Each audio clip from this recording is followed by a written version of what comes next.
اور 20 رکعت تراویح کیا تھی؟ میں اس کو کہا کرتا ہوں رسول اللہ صلی اللہ تعالی علیہ وسلم کی ادائیں تھیں، ادائیں،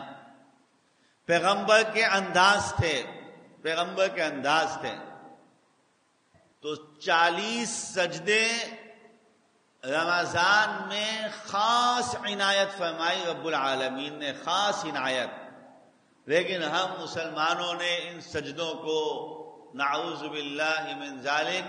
ایک مذاق سمجھا، صرف ایک مذاق سمجھا۔ یار تراویح، وہ تو میں نے 10 روزہ میں پڑھ لی تھی،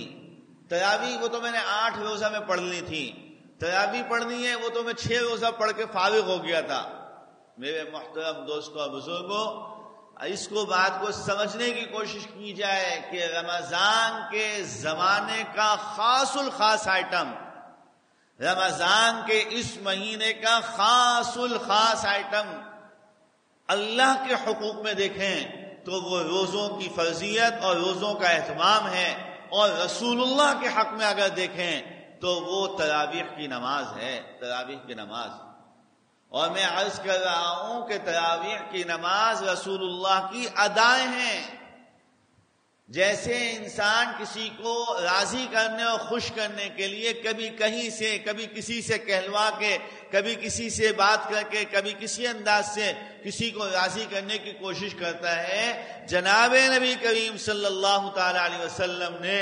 اپنے رب کو رمضان میں راضی کرنے کے لیے جو خصوصی اعمال دکھائے، ان کے اندر یہ تراویح کی نماز تھی، جس کو جا کر حضرات صحابہ کرام نے کبھی رسول اللہ کی 6 رکعت دیکھی، کبھی 8 رکعت دیکھی، کبھی 10 رکعت کہیں دیکھی، کبھی آپ نے خلوت میں پڑھی، کبھی آپ نے جلوت میں پڑھی، صحابہ نے اس کو جمع کیا، اور بالآخر حضرت عمر فاروق رضی اللہ تعالی عنہ کے زمانے میں یہ فیصلہ کیا گیا کہ 20 رکعت تراویح تمام مسلمان پڑھیں۔ یہ رسول اللہ کی ادا ہے،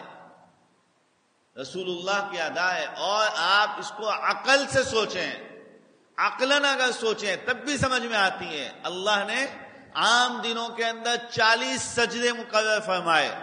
فرض نمازوں اور واجب نماز کی صورت کے اندر رسول اللہ علیہ السلام نے سنت کے عنوان سے، یعنی پیغمبر نے اپنا طریقہ اور اسٹائل بتایا کہ عام دنوں کے اندر پیغمبر کا طریقہ بھی 40 سجدوں کا ہوگا، کم از کم 40 سجدے پیغمبر نے کر کے بتائے۔ اور اس کے بعد جب رمضان کا مہینہ آیا تو رمضان میں کچھ خاص کرنے کے لیے کہا کہ